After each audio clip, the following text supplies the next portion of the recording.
Welcome to the network, the educational podcast designed to help our community navigate the four areas of life that I like to call the funky four corners. I've had the opportunity to interview some of my favorite people with one goal in mind: to help the spiritual, physical, mental, and financial health of our people as we navigate this thing called life. Subscribe to the network. You never know, you might need it.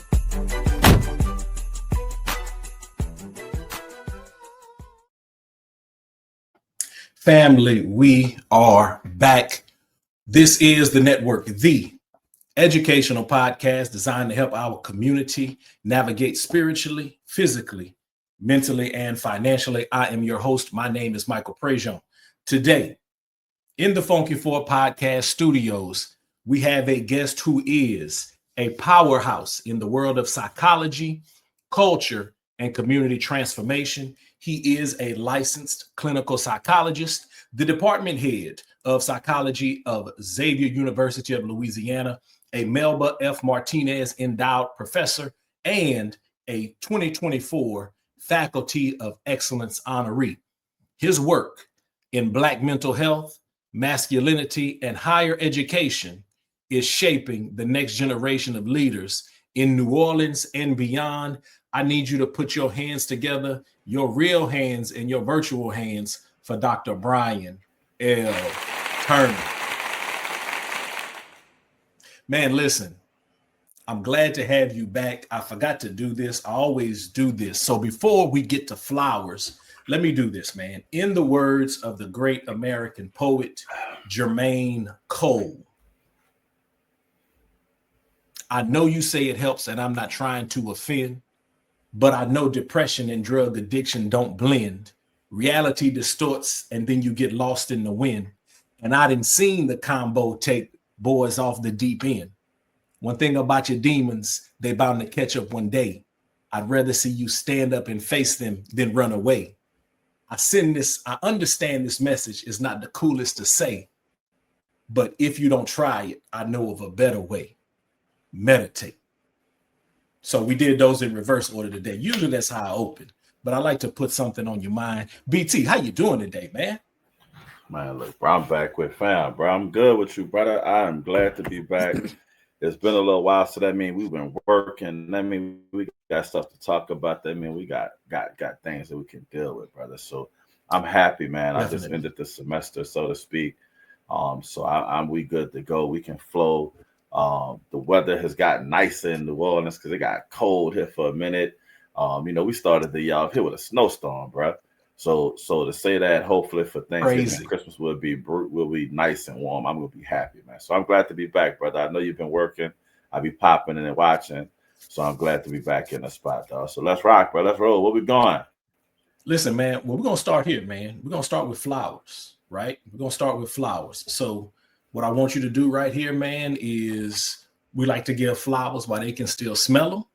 So who are you giving flowers to while they can still smell them? So off top, man, and this is probably something that I don't know if we'll get to this, but I took a role, man. Shout out to the homie, the big brother for me, James Dabney, Dr. Dabney. I took a role with him over at the New Orleans Youth Alliance. And so one of the things that work has done is reinvigorated my interest and my desire to invest in our future. So I'm giving my flowers today to our young people, the fellas of Noya, the youth leadership that we're running. I'm looking at the young scholars in college from Xavier to Dillard, Southern, across the city of New Orleans and high school. And I'm just saying, man, for the next generation of leaders, bro, the people I know, we're going to continue to encourage and support you because we need you all to step up. So my flowers, bro, are going to the next generation of leaders. So we're here for you. I'm here for you. That's why I know that they got their flowers from me today, bro. That's good stuff, man. The work that we do, right? You said it's been a minute, since we've been able to catch up because we've been working. And the work that we do, the work that you do, the work that I do, man, is all about sustainability, making sure that the generation that follows us has not only something to step into, but something worthwhile and quality to step into. Yes. That's good stuff, Yes. man. Yes. Yeah. And play with it, man. A partner of mine, he actually just sent me the first cut of a documentary that I popped in on. And we're looking at Black men in joy. And so the impetus for him was honestly his son being born and him realizing that he didn't have many memories of his father and him being happy. So um well, it gets emotional, bro, because for he and I and many men who may not have had very close relationships with their fathers, and then when we have friends like you and others who did have close relationships with their fathers, we tend to think about those as the extremes, but we're really trying to move us to the middle. And so we know that over the last couple of years, we've been able to change that narrative and help people understand that Black men specifically spend way more time with their kids and involved in the lives of the children than others previously had thought. And so for me, man, I look at my daughter who at 8 right now. I got to do everything I can to make sure this world is a place that she should be in and that she should survive, and not just survive, but thrive and excel in. So for me, man, yeah, bro, we working, bro. And it's because at this point, Mike, I think there's not much else I really need from this world. There's nothing else I Amen. really need. I mean, I've been able to travel, decent home, decent, lived experiences. So outside of just needing a nice cigar and a nice drink every now and again, I'm pretty much okay, bro. You know. Man, listen, very much the same. So I'm transitioning out of one career into the next thing. Uh-huh. Well, I'm not even gonna call it transitioning from one career to the next, man. I'm transitioning out of a career into the next thing. And I got three, I really got three main goals, man. And Yeah. number one is about my time.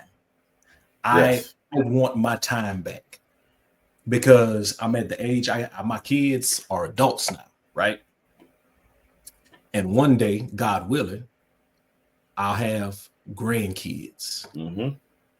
So my time will belong to them.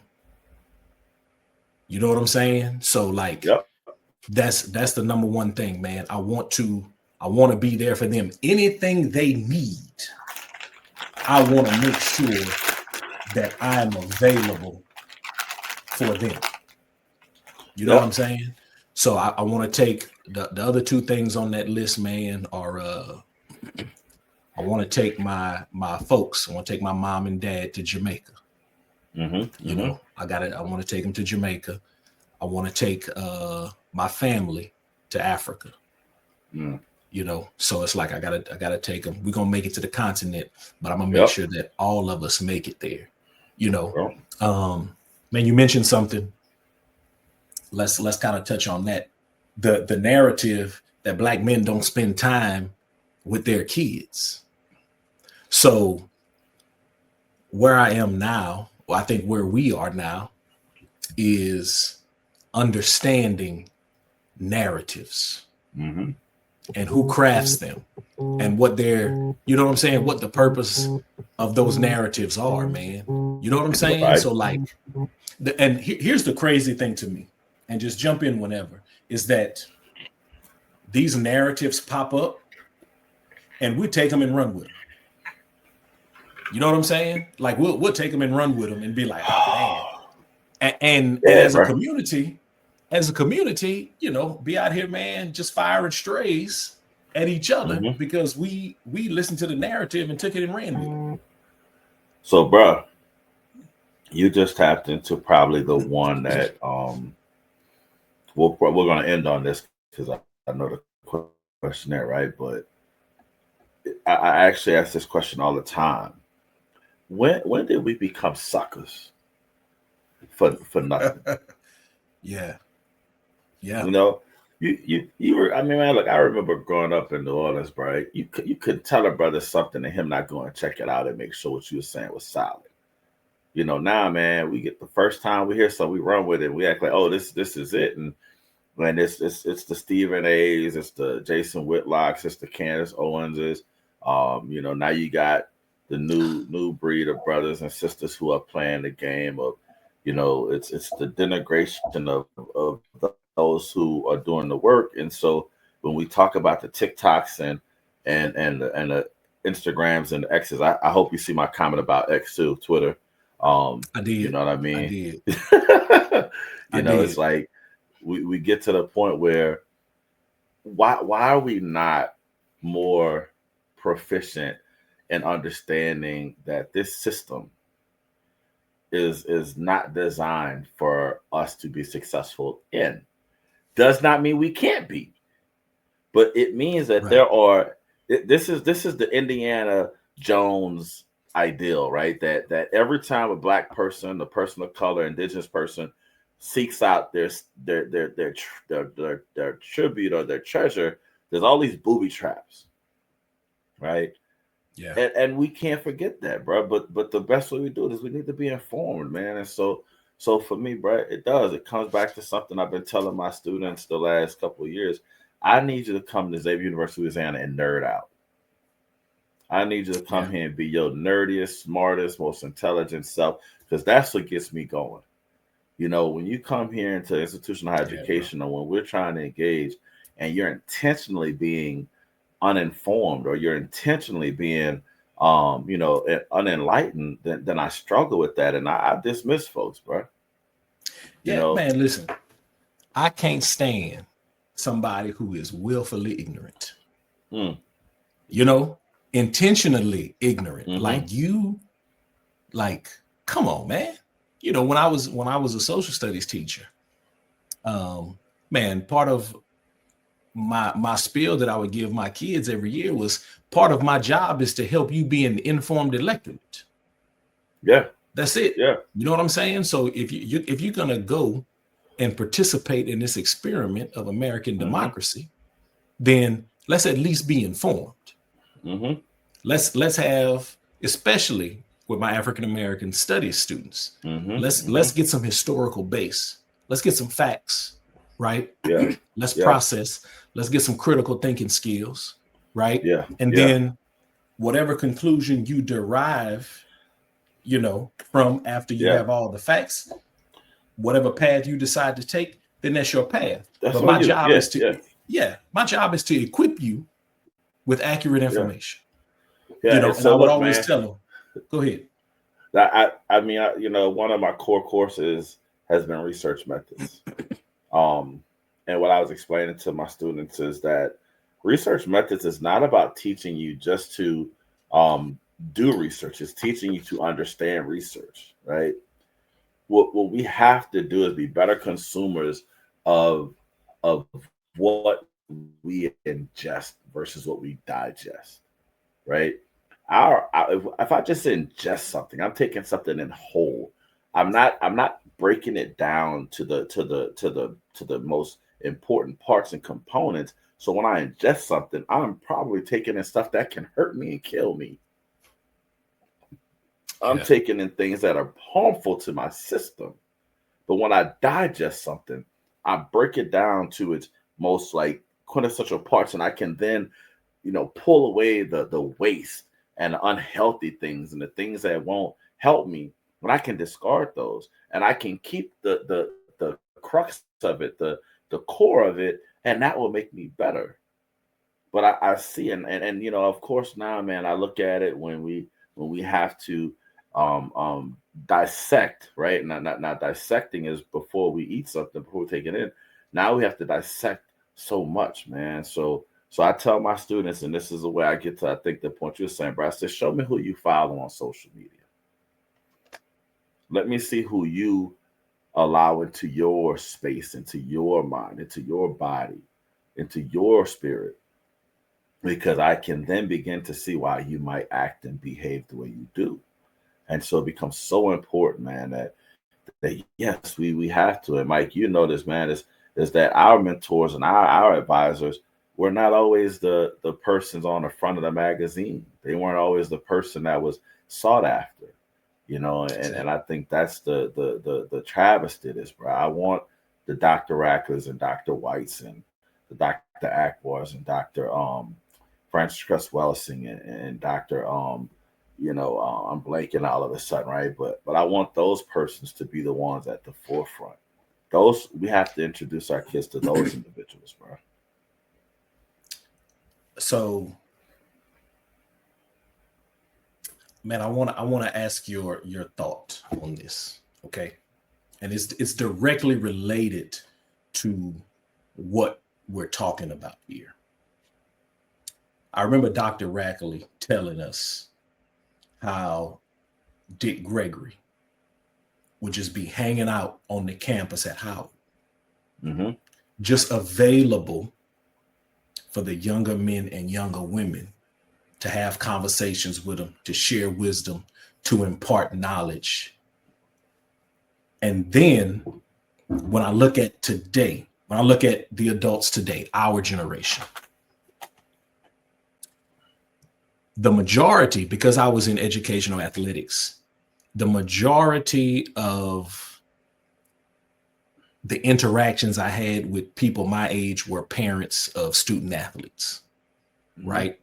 And man, lots of great parents, but there was always this subsection who were feeding their children entitlement, right? So when we talk to other coaches and be like, man, what's going on with kids today? And they'd be like, man, the kids are different. And I would be like, no, man, the kids are kids.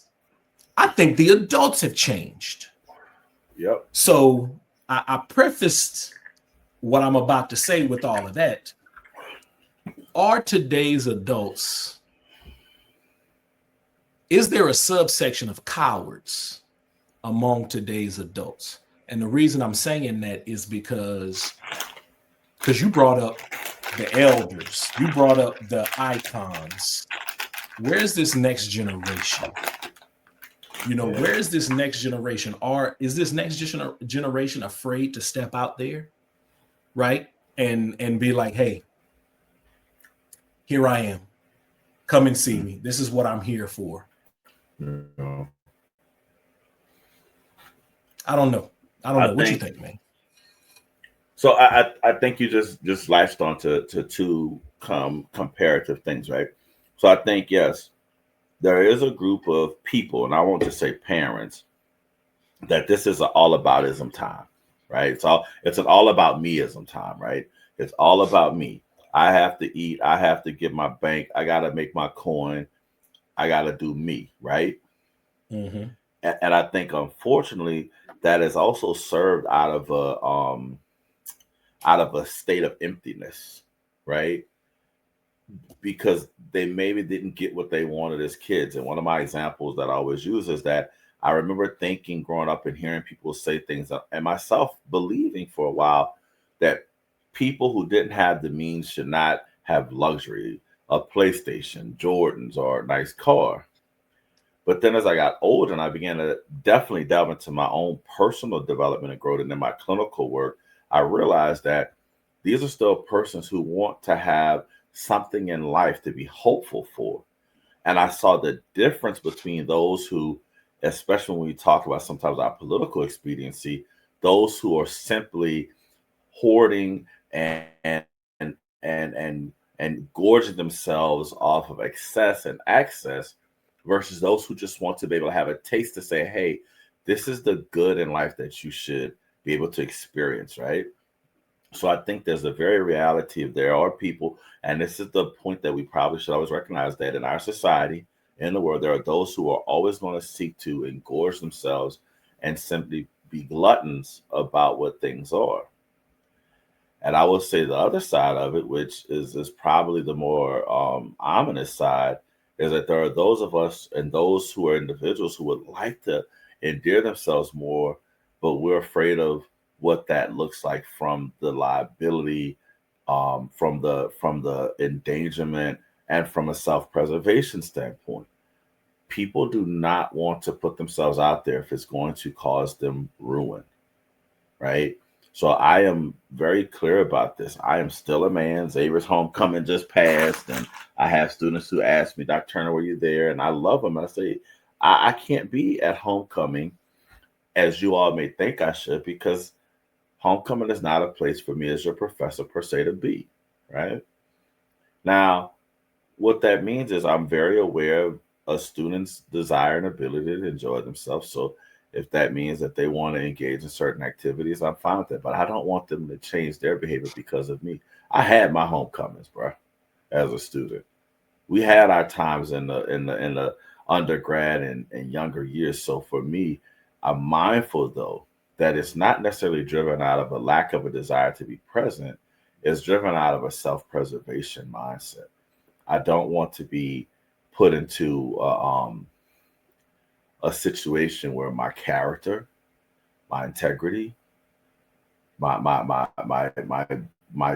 cognitive space, right, can be questioned, because too often that's what brings folks down to is a questionable act or a moment. And so I try to be more on the forefront of thinking, is this a place or is this a thing I should do?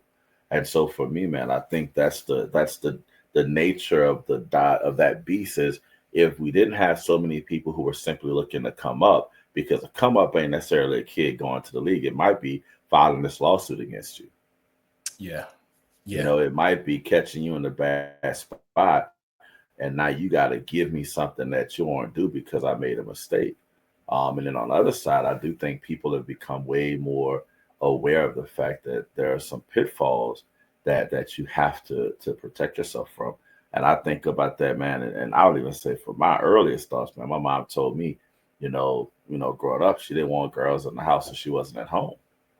And her thing was, because if you and a girl in this house and something happens, I can't protect you, because she can claim anything. And my mom was in no way, shape, or form saying women were bad. She wanted me to understand that I have a role in making that decision.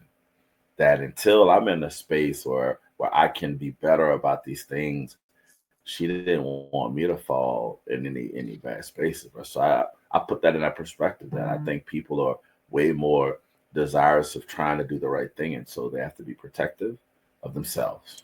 But I do agree that we have found ourselves in a space where there's a group of people, and as I said, I don't want to say just parents, but people who they're looking for the come up. They're looking for, how can I catch this easy lick and I'll be okay. And they don't care about what happens to you. They don't care that your life may be ruined.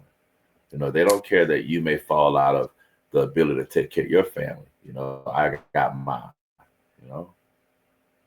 And that's, man, I don't know if there's an answer to this question, because like you said, there are people, man, who are looking for the come up. They're trying to hit a lick, and it's not always necessarily making it to the league. It may not necessarily be some other type of nefarious activity. The nefarious activity may be like, let me get this person locked in a corner. Let me get some entrapment going. So is there, man, that's a potential, that's another type of potential booby trap, man. Is there a remedy? Is there a remedy? Because we need, so man, I know we both keep an eye on politics, right? Yep. So I think we need voices like so I'm gonna tell you who I like. I like Jasmine Crockett, right?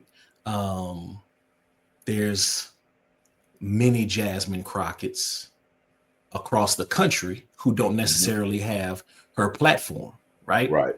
But then you get, on the other hand, you get this black man who works for the sports network owned by Disney, who comes around and then just says stuff, right? So on one end, we got somebody who's like, hey, listen, I'm going to be vocal about the things that are going to impact the people that I work for, right? And then on the other side, somebody's using it as leverage for their personal gain. That's what it appears to be, right? So for somebody who may want to be, hey, I'm going to speak out for the people that I work for. I'm going to speak out for the people who look like me. I'm going to speak out for the people who are impacted by issues A, B, and C. What's the remedy for, hey, somebody might use me as leverage. Somebody may use my words as leverage. Somebody may try to, entrap me. Is there a remedy for that? What are the steps that, you know? I mean, I think what we play with oftentimes, man, is once again, where are we getting our information from? You're talking about somebody who makes $20 million to entertain, and someone who makes about $175,000 a year to try to legislate and make And change, serve. right? So you Yeah. have someone who is paid to entertain, and you have someone who's paid to change, make change happen. So for me, and I think this is endemic of what goes on in what I believe our institutions of higher learning and our more formative, kind of grade schools and opportunities. That's what we should be teaching, right? We should be teaching people to distill that information and to look at what individuals sit at and why they may be saying or doing what they do. And so I just think that's the remedy, bro. I'm gonna go back to one of the things that I think is the most freeing thing in the world, bro, is education. I want my students, and I would love for people to think critically, analytically, and independently. If a person can do those three things, to me, they won't fall prey for the banana in the tailpipe. That's good. That's good. That's good stuff right there. And I know you got a lot of stuff about education. So let me go off. Let me go off in this direction. Your research on the Black male experience and higher education is powerful. So if you had to name one pressure that Black men face most on college campuses, what would it be? Fitting in. You got to remember, man, most Black men are still dealing with the fact that going to college is not what we're supposed to do, right? That Eurocentric Western ideal is that we're a beast of burden, and we are mandingo warriors, and we are, simply, uh, trying to be a little PG, but we just think with our penis, right? So when Yeah. brothers hit college campuses, man, it's like, so I gotta be this kid that I gotta be able to think and be intelligent, but I still gotta walk a certain way so these cats don't think I'm a punk, so they don't think I'm soft, right? I mean, we've seen this in other documentaries and movies and other spaces, bro. But we can't just go into spaces like, I mean, bro, we do it. Man, look, actually, the homie in his documentary, we talked about this. How, like, when we go to the club, man, we almost 50 years old, B. When we go out, we still have to check ourselves because we got to make sure nobody's trying to punk us. We grown ass men, right? We supposed to be here having fun. We all got a little change now, or we should. We all have a little status. So we should be here having a good time. We shouldn't even have to worry about somebody wanting to fight or shoot up a spot. But think about it. We're 50. So imagine that 17, 18 or 50-year-old kid, and he's trying to understand how he's supposed to come and fit in, because I got to make sure they're not going to punk me or play me. I still got to show up in this classroom. I'm trying to be cool here. If I got any other issues I got to deal with, but I got to fit in. I got to find my place. And the key to that is that we got to connect with younger brothers with that, man. And I think that's one of the things most institutions of higher education are facing, especially when you look at what's going on now with athletics and NILs, and then you got the Department of Education destroying DEI stuff. What are brothers going to feel like they fit in? And if it's not other men and brothers on campus who do that, how are they going to feel like they fit in? If you coming from New Orleans anywhere, you from murder capital, you're a thug, you're a gangster, you'll kill everybody, you shoot everybody, Master P, Wayne, you just a thug, right? You come from Lafayette, you Cajun, Boudin, but you here. We're supposed to be here to do the same thing. But we get here and we don't know how to easily. We don't know how it's just not, we haven't yet made this connection for Black men easy still. And I was saying, because of NIL, because of money, because of what's transpiring at home. I mean, I still know, man, when I was in Pensacola, I had so many young Black men coming from South Florida and other parts of the Southeastern United States. They sending bread back home to take care of the fam, and they out here hustling. Or they working an odd job to try to get it, because we don't have that easy connection, man. And I think because my experiences, brothers, like, and one of the most beautiful things about going to Southern HBCU is that I have friends for life, right? When I left Southern, bro, I ain't make too many friends after about 25, 30 years old. Most of my partners, most of my fam, my dogs, who I rock with, I've been knowing that for 20, 30 years.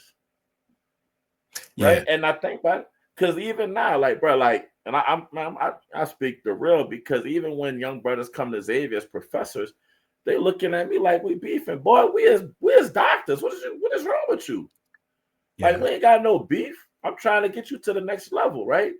But we struggle with that still. So we think about it as a younger man's issue, but we deal with it every day, bro. We go out when we in the mall, if we go to a club, we go to an event, we walking through, we still low key got our little mug on, because I gotta make sure I ain't no punk. You can't try me, you can't play me, right? So I gotta make sure that I fit in. I gotta find who I'm tight with, you know what I mean? And I think that's probably that was my research really pulled out, is that until we find a way to allow brothers to really connect and be comfortable with connecting, and then we could play with the homoeroticism of like same gender loving brothers and what that means, and just all that other kind of stuff around sex and status and money, bro. Because even then, you think about it, you had the cats who they had nice cars, you had cats who was walking, you had cats who barely was making it, eating. You know what I mean? I remember, bro, like, Yeah. I love the cats, bro. I always open my refrigerator to homies at school. I've never ever thought that if a brother came and said, "B, I'm hungry, what you got?" Look, B, bro, go ahead, whatever I got to eat, you can eat. But we have those divisions internally, and to me, that is the thing that brothers are still struggling with. How do we fit in? How do we just be together, bro? Why is it so hard? Aside from I grew up here, you grew up there, I grew up like this, you grew up like that. Or is that the main cause of the issue? Because we grew up differently, I don't necessarily feel safe around you, because there's a saying, real recognize real, right? So because we grew up different, I don't know how real you are. I don't know if you're my type of real. Is it that type of thing? Yeah. And I think that plays into it. I think that's a part of the inherent nature of like forming relationships. But once again, I think there's that mediator, right, effect of like society and gender and race and economic status, bro. That so often it's like we have to start stripping back the layers to say, okay, well, let me see who you truly really are, which means that for a lot of us, especially as Black men, we wear our mask, right?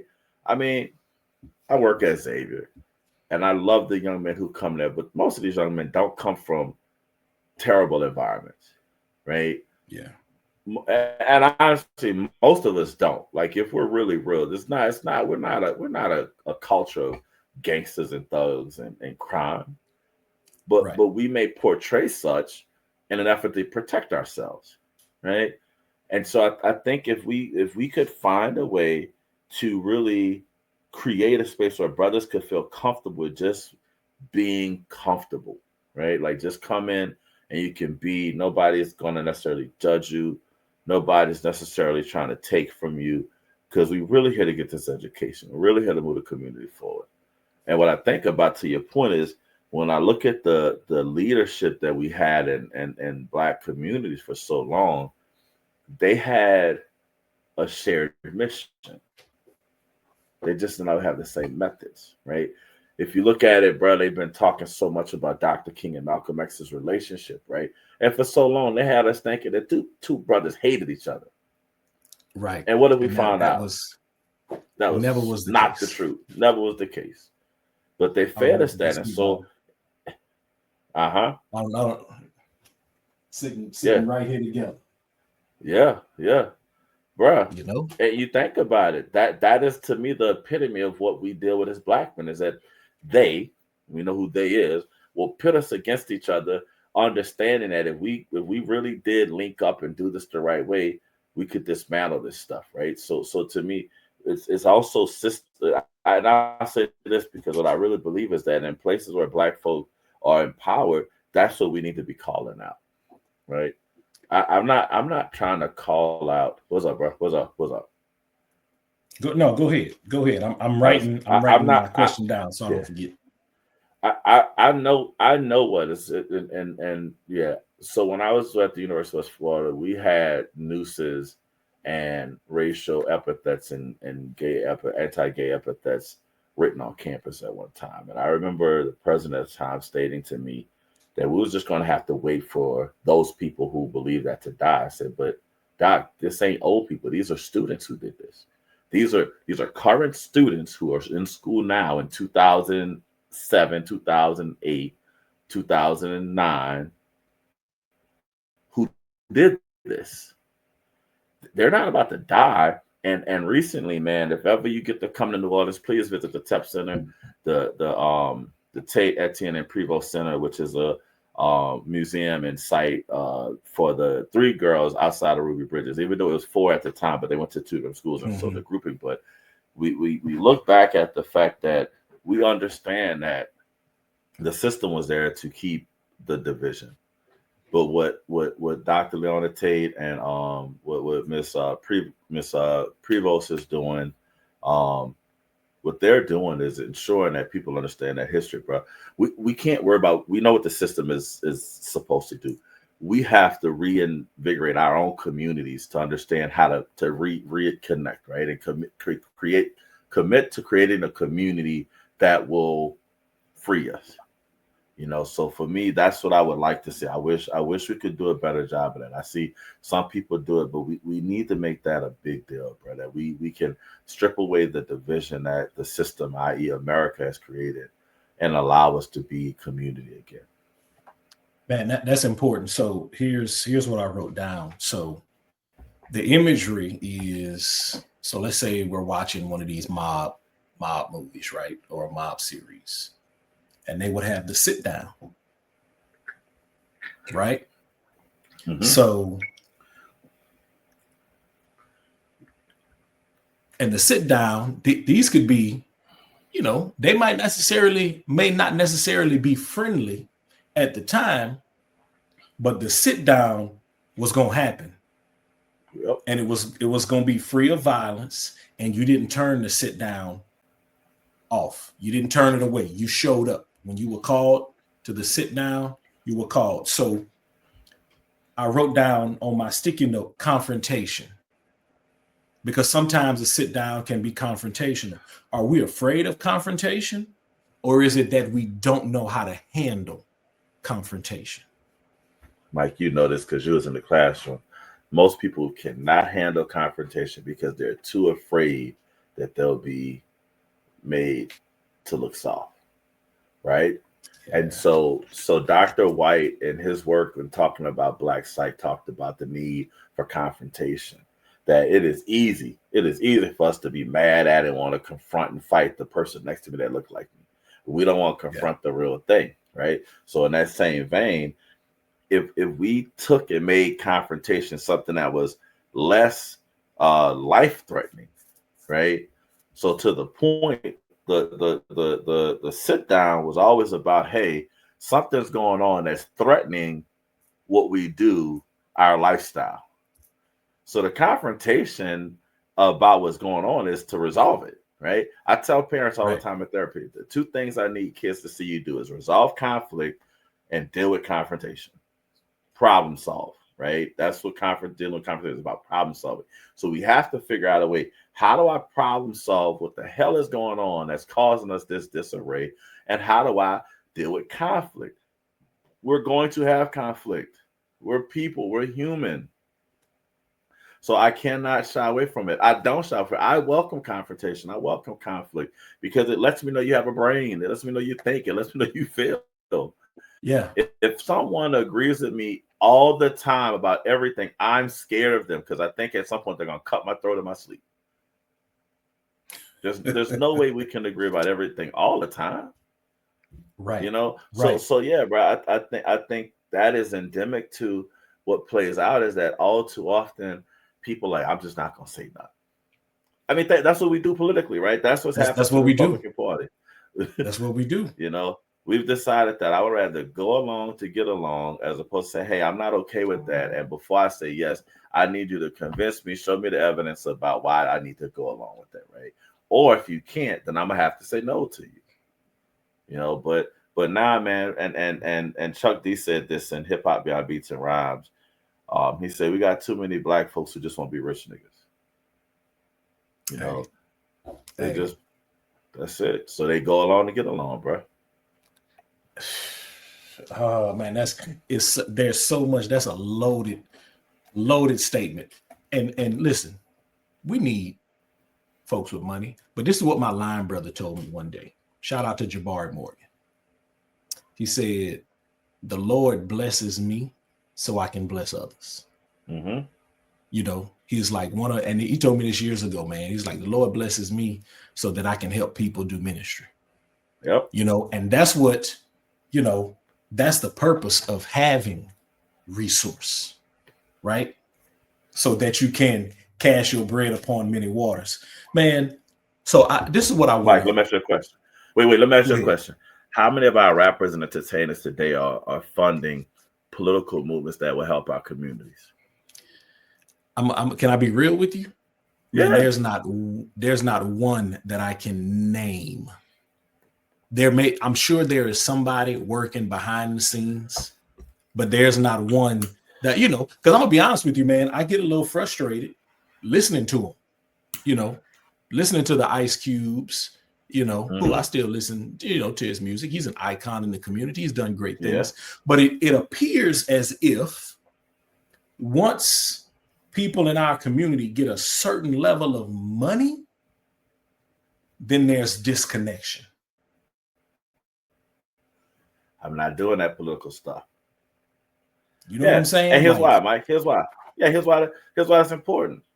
Because if you go down a list and, you know, tell anybody, because I do background politics stuff and I don't get involved in the everyday retail, bro. But when you look at a finance report, you're going to find, for the most part, average everyday citizens engaged and involved in certain campaign stuff, right? But then you also find that there are, right. But then in certain spaces, you'll find that there are very wealthy individuals who are not entertainers, who are not celebrities, who are not athletes, who fund efforts and candidates, right? But we don't do that. And the way to do it is because Harry Belafonte and all the entertainers from the 60s and 70s, right, they showed it. You know, when you have Muhammad Ali and you had oh man, Kareem Abdul-Jabbar, right? These are persons who use their wealth and their status to move political issues. We don't have that today, man. And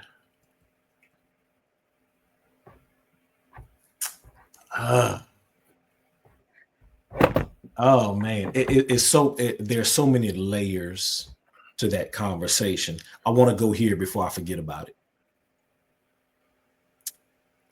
We need, and this is to parents, get your kids in speech and debate. Mm-hmm. Yep. So and to talk about conflict resolution and dealing with confrontation. Yep. Because that's an arena that we don't often enough take advantage of. Mm-hmm. Because our young people need to be able to resolve conflict. Listen, if you wait until you're 40 years old to try to start resolving conflict, the damage may have already been done. Mm-hmm. So get your kids involved early. And this is the former educator. Well, actually, I'm a forever educator. This is the educator in me, you know, just wanting to.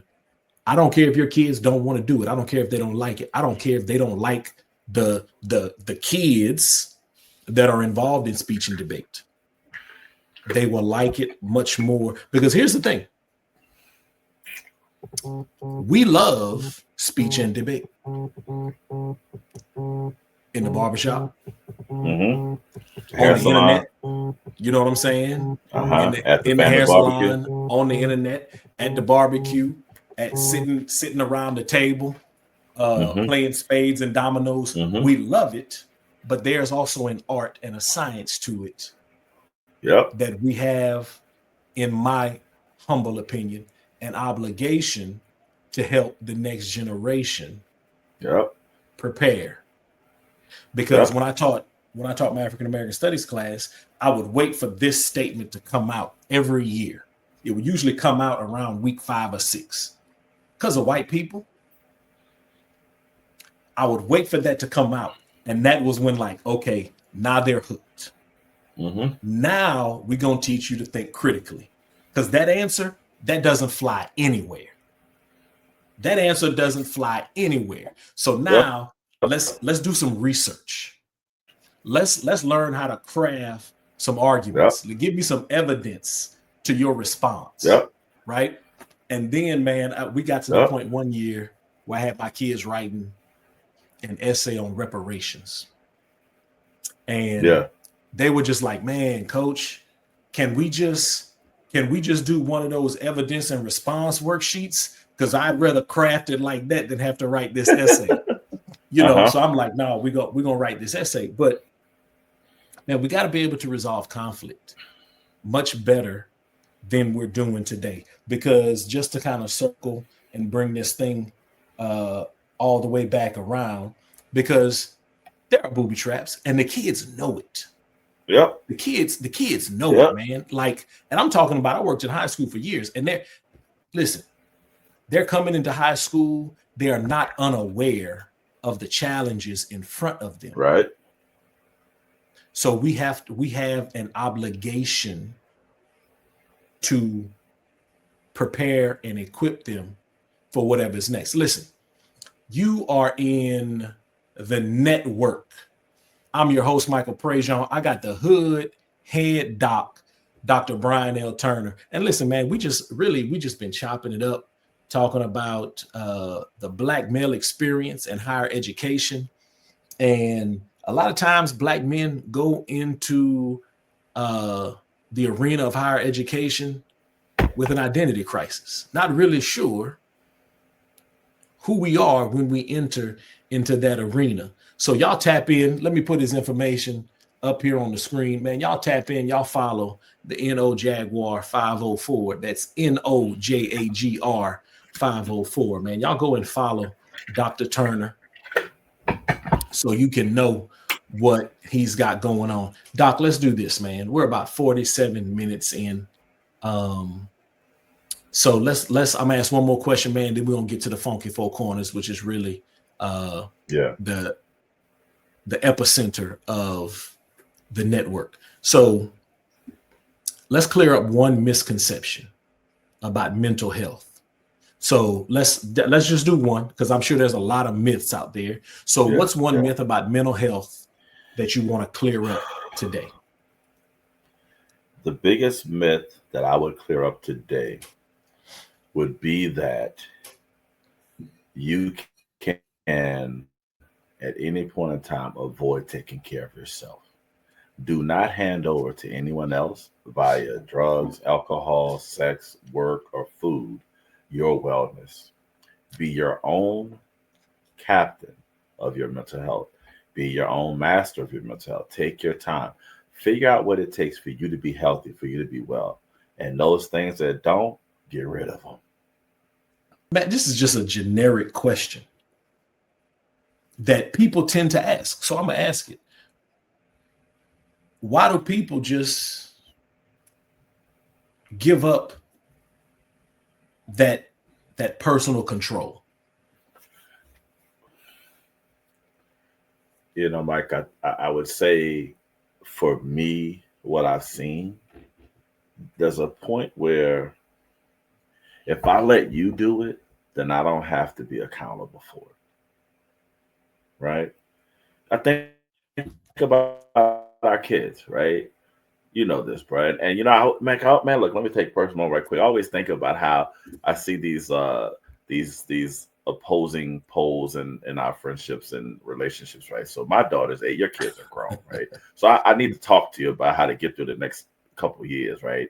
Because she drives me crazy. Prayerfully. Right? Well, yeah, definitely that. And I need to find some more ways to make money, obviously, right? But what I think about my daughter, your kids understood that no matter what, we got them. That is a trust. That is a faith that we instill in our children about who we are. Right? I expect that from her. But as she grows up, she's going to have to learn how to take care of many of these things her own. Yeah. I'm gonna still have her back, but I need her to become better. Like, I mean, look, she's rolling, bro. She's rolling. She's on all the honor rolls. She's one of the top students. They love her at the school, right? She's done lots of things in the community. She loves being able to be a person of goodwill. But right now, she trusts me to do a lot. I got to make sure she have food. I got to make sure there's water, there's lights, right? Mm-hmm. And so I think it's easy for people to fall into a more childlike state because it means someone else is accountable, man. And so what it also means is that we have to prepare people better for adulthood, for autonomy, right? And I think people sometimes are afraid of that, bro. So that's why it's easy to hand it over, because if I'm not autonomous, then if something bad goes on, you know what I get to do? I can blame you. I can blame somebody else. It's your fault, right? You did not do what I needed you to do for me. Whereas if I don't take care of Brian, then I have to be accountable. So I think that's the thing, bro. Like people do appreciate when others take care of them, but I think that's the piece. We have to get people to be comfortable with autonomy and to have control. So yeah, and you know, man, and the answer is constant. Let me I think that's the best way I can say it, right? So it's not something that you do every once in a while, it's something that you do every day, right? And learning how to take care of yourself, and learning how to take autonomy, and learning how to be responsible, and learning how to teach people how to take care of themselves. It's not a one-time thing, right? So I had this when I was coaching, we had this one thing, and it was like, listen, if we teach it one time, it's like teaching it never. Right. So you have to constantly revisit it. It's about repetition. Right. Repetition. You know that as a former student athlete. All right, man, let's do this. Let's get into the funky four. All right. So let's talk spirituality just a little bit, man, just for a couple of seconds. What's the single best piece of spiritual advice that you have received? What you got for us?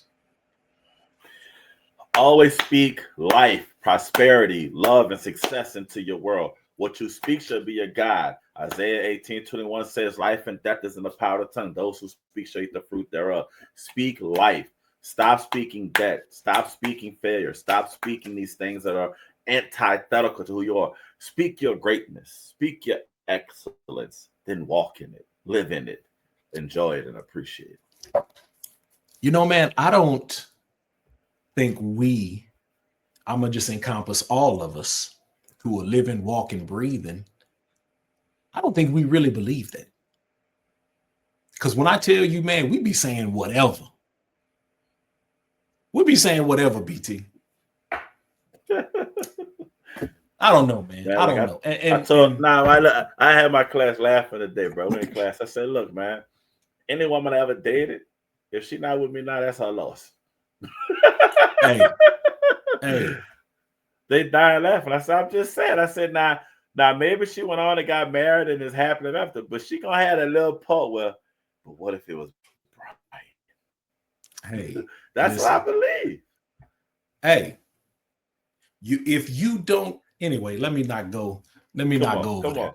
If you don't believe that you are that person, I'm him. You him. We is him. You got to believe that you're him, that you're her. Now, you got to have some balance. Right? Mm-hmm. Because if you believe that you are him, and I'm just talking to the general public, if you believe that you're him, she should also believe that she's her. Right?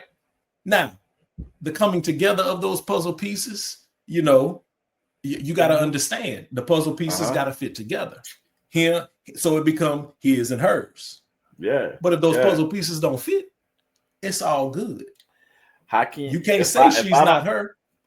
If I think she here, but I think I'm here, we ain't gonna fit. That's unequally. But if I speak that I'm here and I'm speaking that she there, then when we link up, then we all that, bro. So yeah, bro. Look, I believe that, man, Mike. Look, and I said it because I tell my daughter, I said, babe, ain't nobody smarter than you. Can't nobody be. Can't nobody be better than you. You I got to. told one of my former players day before yesterday. I said, "Hey, you're that girl. I Mm-hmm. need you to know that you're that Mm-hmm. girl, and don't you ever Yep. forget that." So, man, Yep. the number one thing that I noticed, so went through doing exit interviews, and the one thing I noticed in these young women that I was coaching was that there was a real crisis of confidence, Hmm. a real crisis of confidence. So I made mandatory reading over the summer. We bought a book called The Yeah. Confidence Code for Girls, right? Yeah. And one of the main sources of that lack of confidence was, man, these kids were comparing themselves to other people, like completely missing Mm-hmm. all of the great qualities that they had. You know what Yep. I'm saying? So Yep. it's like, so when I tell you, hey, you're that girl, I'm not blowing smoke. I'm not Mm-mm. saying that tongue in cheek. You're that girl. So we need more. Listen, BT told you. He told you, man, speak life. Speak life. Life and death is in the power of the tongue. So you speak death. And Mike, what's funny as you say that is that, and see, to me, I'm going to say these things work together. What I see in my therapy practice is a lack of identity, and identity is based on confidence, right? Because if I'm Yeah. comfortable in who, if I'm confident, then I'll be who I want to be. And so I agree with you that too often our kids are not being told who they are. You are great. You are amazing. You are smart. That's who you are. You're not a figment of someone's imagination in this moment. You're not a mirage of stuff. You're intelligent. You're smart. Even today, and man, it's funny, the synergy. So the day we talked about in class, what's a healthy personality? The first one is identity. The Mhm. second one is healthy relationships. And the third And one, you go hmm, ahead. and the third one is just rooted in your ability to be what? True to oneself. So if I know who I am, if I'm connected to healthy people, then I'm gonna be good with me, right? So And so if I start at identity, how many of our kids are not being told who they are at home or being given healthy models, right? And I think we talked about this before, but I'm gonna bring it back up, man. But I love telling people you got to pick your mirrors, baby. Who are you that's right. using to reflect upon you who you are? I can't That's it. I can't pick unhealthy people, man. I can't pick broken people. I can't pick people who have parts missing to be my mirrors. I have to find healthy mirrors. That's why when we talk about our mentors and advisors and the people who poured it to us, I look back, bro. Them people were some good mirrors, bro. They showed on Man, upon listen. us who we could be, and it is borne out. And here's the thing, BT. Since I have left Southern University, I can count on less than one hand Hmm. the number of mirrors that I've had with that amount of quality. Yeah. Man, there is, look, and I know this, I tell people this. If you can't tell me something that I don't know, if you can't teach me, if you can't provide me a great example, anything you say to me is falling on deaf ears.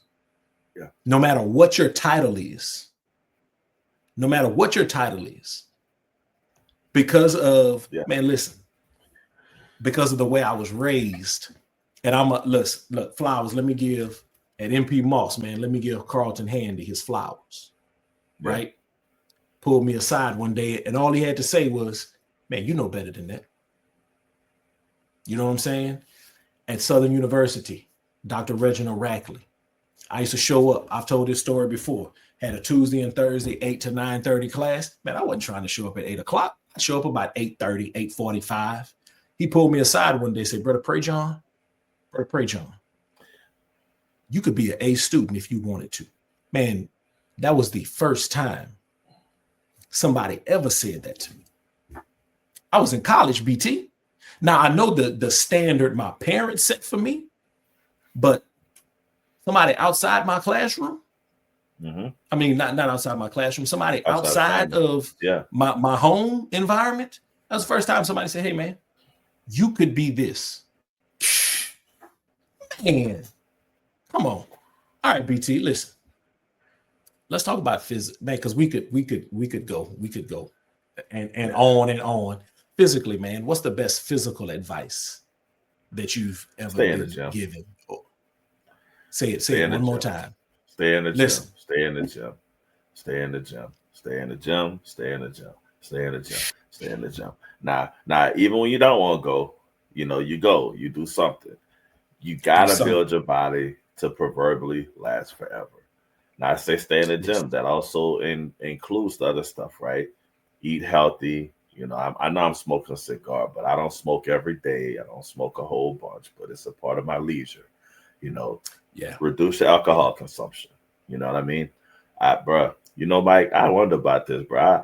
We need to do a sleep study. And I say a sleep study of how much we didn't sleep in college. Because see, now, bro, you can't stop me from going to sleep. I'm going to go to sleep. I'm going to get my rest. I listen. We started recording at 6. I woke up from my nap at 5. I know I put my head on that pillow at 3. Man, we got Doc Assad too over here on IG talking about fasting. And that, listen, I'm gonna tell you, man, listen, Doc Assad too. Fasting, that's the one I know how valuable it is, but your boy be fighting it. Your boy be fighting it. Yeah. You know what I'm saying? I need to do probably a good 72 hour, man, fast, at least probably sun up to sundown. I'll be fighting it. So here's the thing. I told my wife this. I said, look, what's not going to happen is you not going to be pushing me in a wheelchair. Or one of them little, you can walk on it on one side, but on the back side of it, it's got a little seat where you can sit and scoot. I say, no, we ain't doing that. I say, I'm not doing that to you, and you're not gonna do that to me. You know what I'm saying? We not gonna right. The little saying I love, it ran in my family until it ran into me. Right. So we gotta do that. All right, BT. Mental, emotional. We're talking about the best mental or emotional advice that you have received that shaped your mindset on emotional intelligence. What you got? I'm gonna say this, and I'm gonna be good with this, bro. And this is something that I continually strive towards. But first and foremost, tell no lies and live in your truth. Cry when you need to. Laugh because you can. Hug and kiss your loved ones. Do nothing you will regret. And give freely. That's all I got, bro. Do those things. Man, Shannon Sharp, an American treasure. Shannon Sharp is an American treasure. Uncle Shay. Uncle Shay. Listen, he said he lived with his grandmother raised him, right? And he said his grandmother told him, don't never come back into this house and have to tell me you sorry for doing something. Yep. And man, when I heard that, I told my kids the same thing. I said, man, don't ever come home and have to tell me you sorry for something you did. Don't do anything you're going to regret. All right, BT, this brings us to the financial corner. We're talking the funky four corners of life, spiritually, physically, mentally, and now financially. What's the best financial advice you've received? Do not live a life where you feel you have to spend money just to spend money. If you feel you just got to spend it, it ain't right. You only need to spend money. You only need to do things because it's going to move you forward. I see too many people, and I'll take this caveat to say this, man. I remember Cardi B dropped a line in a song. She said, who even checks for a comma, right, when she's shopping? And I remember telling my students, I said, I want y'all to think about that, right? I know people who literally all they look for are deals, right? When I went and bought my car, I negotiated cash money because I had cash money. I wasn't trying to pay full price. When I go to the mall, I'm trying to pay full price. When it's going to go on sale? What a clearance rack. you There know. it is. So Now, I need that so Dillard's so once 65% off sale.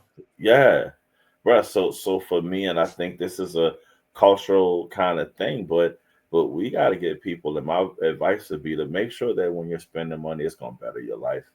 You know, I don't really like to wear items with large, emblems on them. Those people ain't Mhm. paying me. I Yeah. try to wear things with messages, that speak to Yeah. people. You know, you know what I mean. I try to do things, man, that last, and I'm digging the photo, the poster behind you, make love to culture, because that's a message, bro. That's the type of Yes, stuff I sir. want people to spend on, right? So to me, That's bro, it. let's stop spending money just to spend money, man. Let's make sure it's doing something to moving us forward. I tell you what, man, I would love to see Cardi B uh back somebody politically. We like a little hood. We like a little ghetto. We like a little ignorant. You know what I'm saying? And that's Yeah, one thing, man, that I kind of like about Cardi B. She a little yeah, hood. You know, and, she can be a and like, little. and I love what you're saying because it plays really into the thing that I think really is about the financial question is things ain't really gonna make you happy. I look, bro. Being from Louisiana, I love when the homegirl say, "If you bring me 5 pounds of crawfish and a daiquiri, I'm happy." Right? There it Think about is. that. That is a true essence of like finding joy and finding peace and being able to enjoy what it is. But you want to know what pound crawfish, corn, potatoes, turkey, neck, smoked sausage, et cetera, something good to drink. The weather's nice, and we just chilling. I don't need to be in a suite at some luxurious affair. I don't have to be in a tuxedo because I feel pretentious sometimes in that, bro. Yeah. I Yeah. don't feel myself. You did. I, Yeah. I need to be able to just sit and chill with my people, bro. So yeah, man. Yeah. Yeah, And it's like I can do it. I I can put can. on the tux. I can be bidialectal. Yeah, I can do yeah, that. And I can do this. I'm more comfortable with this. yeah, Right. So, man, I'd love to see Cardi B, man, get yeah, involved in yeah. political And stuff. politics and But just cultural because, man, I activism. listen, because she's not mincing her words, Mm-mm. and that's one of the things I really, Mike, really like about her. I know we extended. I'm gonna shout out the homie Doc aside, bro. Love you, brother. Glad to see you on. I think about this Definitely. because this is what this plays out for me, right? And I'm gonna make sure I say this because I'm gonna be sensitive. By no means is what I'm about to say to in any way promote the demise of any individual. But the good thing about a Charlie Kirk was he showed the fact that you can speak your mind. Yeah. People can speak their mind. And as I challenge my students, who in our community speaks their mind, right? We got Jasmine Crockett, we got AOC, we got individuals who do it, Hmm. but that's what we're missing. We're missing somebody who has the internal fortitude and the ability to say, I'm going to speak what I believe is real. Now we got to give them some facts and some evidence to play with it, bro. But that's Right. what we need. Right. We got to have some individuals But who are willing to say, look, let me talk this talk. You did. and I'm gonna go ahead and I'm gonna say this. This some people will find this controversial, man. But I like Charlemagne the God. He may not always be 100% accurate, right? But he's not afraid to Yep. get involved and put it out there. You know what I'm saying? So, man, I don't listen to the Breakfast Club as much as I used to, but Breakfast Club has this thing where they say 100% Yeah.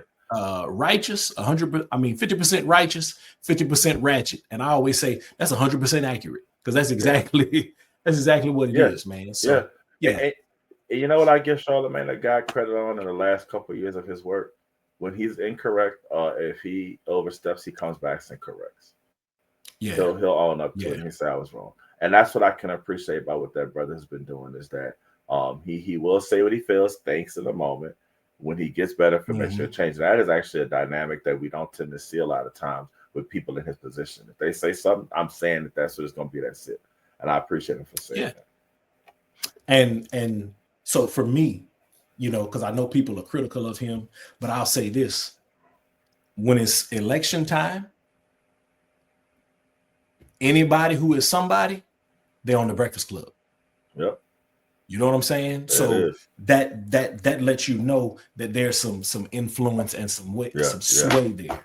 All right, BT man, let's play a game with me. We in here just yapping our traps, man. Play a game with me. We're gonna go either or, agree, disagree, and then we're gonna hit some word association. You ready for this?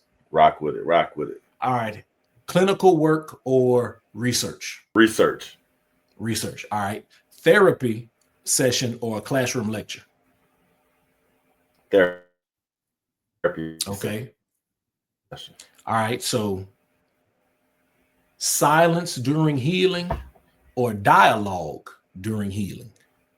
I'm gonna say dialogue during healing. Dialogue. Okay. Okay. I got a good one right here. Mentorship or activism? I'm gonna say mentorship with the caveat that good mentorship leads to activism. Amen. Amen. All right. Jazz. You going to a jazz brunch or a second line? I'm gonna do the jazz brunch because growing up I could be at the second line because that's what it was busting heads. You heard me? I got you. I got you. A little, Yeah. you know. All right. Agree or disagree? Healing has more to do with honesty than time. Agree. All right. Black men are performing masculinity more than they are living it. Disagree. Okay. All right. Check this one out. Colleges are not emotionally prepared for the students they recruit. Agree.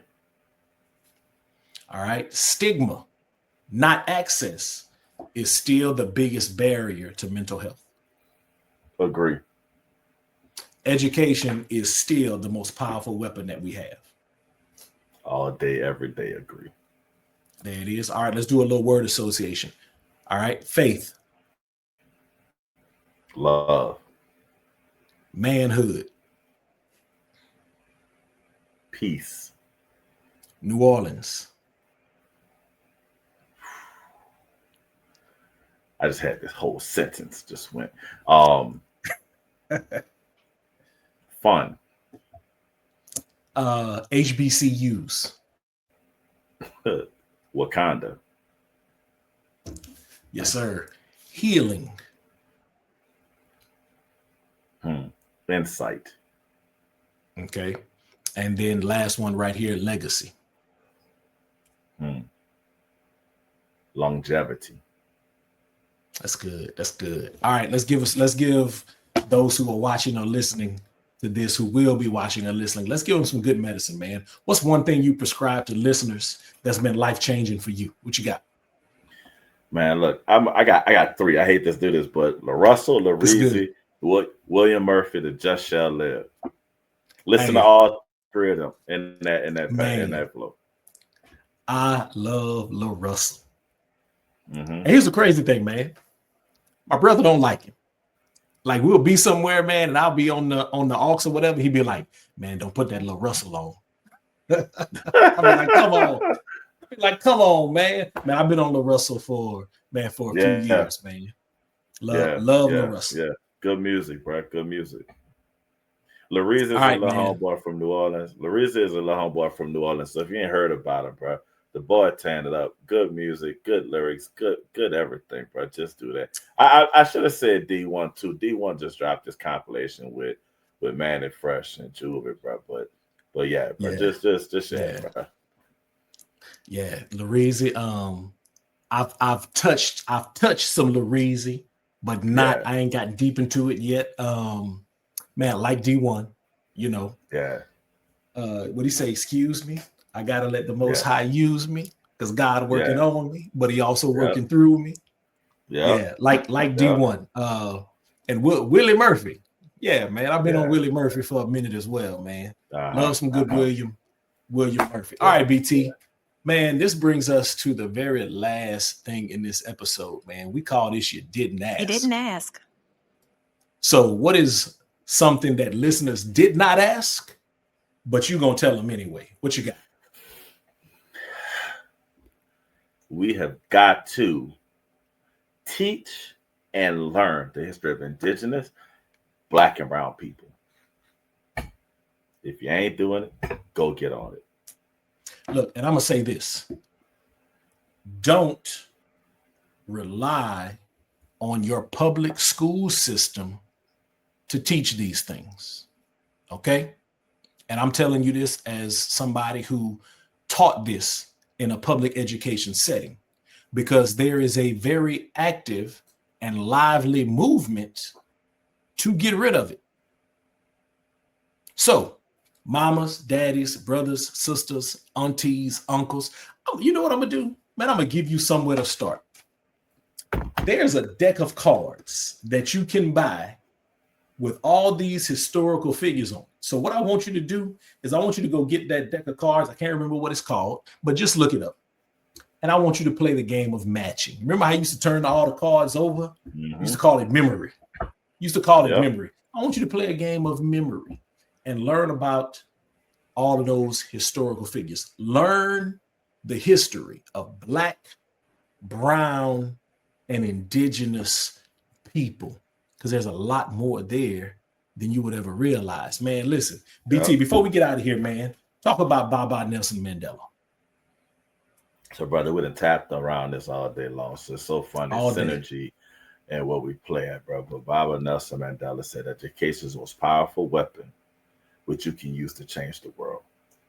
And the longer I've been in higher ed myself in terms of a lifelong learner, I am so invested and so understanding more and more that education is the one thing that we can use that can change the world. So take your time, engage your collective and individual intellectual inquiry. It is the tool that we need to truly free ourselves.